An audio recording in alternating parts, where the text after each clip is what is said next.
Put a finger down if you and your husband were together for 2 years and you decided that you wanted to have a baby, and you started that process just to learn that you had infertility, and you go through 12 months of infertility treatments, IUI, letrozole, Clomid, all of the things, and you finally get pregnant with a perfect baby boy who's growing great, pregnancy's easy, everything is exactly what you wanted, just for you to go into preterm labor at 20 weeks, and your baby only lived for 2 hours,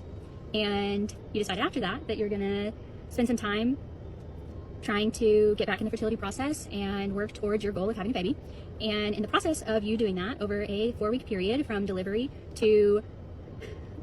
a month later, you discover that your body has developed severe gallstones and that they are actively trying to kill you, and you end up in the ER, and you progressively get worse for 13 days before they come in and tell you that they need to transfer you to a higher level of care because you have a very rare and severe case of chronic pancreatitis that is due to the hormonal fluctuation after birth, and you are on your literal deathbed. They are concerned that if they take you in to get the septic shock out of your abdomen that you will die, so they do not take you into the OR, and they actually spend about 40 days treating you and getting rid of the infection, and after your 2-month stay in the hospital, you go home so excited because you're like, okay, I feel better, everything's good, now I can heal, move on, maybe eventually have my baby. And then your chronic pancreatitis gets significantly worse over time. You end up with a feeding tube, and you spend approximately 240 days inpatient over the last 3 years. And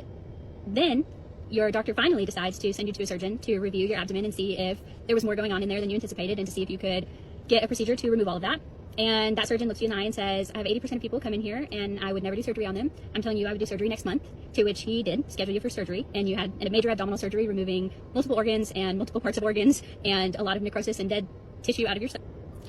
Just to find out 7 weeks later that surgery also cured your infertility. And now you're pregnant with a baby, and you're stressed the whole pregnancy, and you just had major abdominal surgery, so there's all kinds of scar tissue in there on your left side, right where baby is, growing into. And then you spend 28 weeks worth of pregnancy in miserable pain and with a chronic illness and trying to survive just for that baby to also be born early at 28 weeks. And then you spend 76 days in the NICU with that baby while also being inpatient 4 times yourself, just to let them go in and give you a nerve ablation on your left side so that you can't feel the pain anymore, so that maybe you can continue with your life. And baby gets out of the NICU, everything's good, you're going strong, just for a month later to end up back in the hospital with pain again.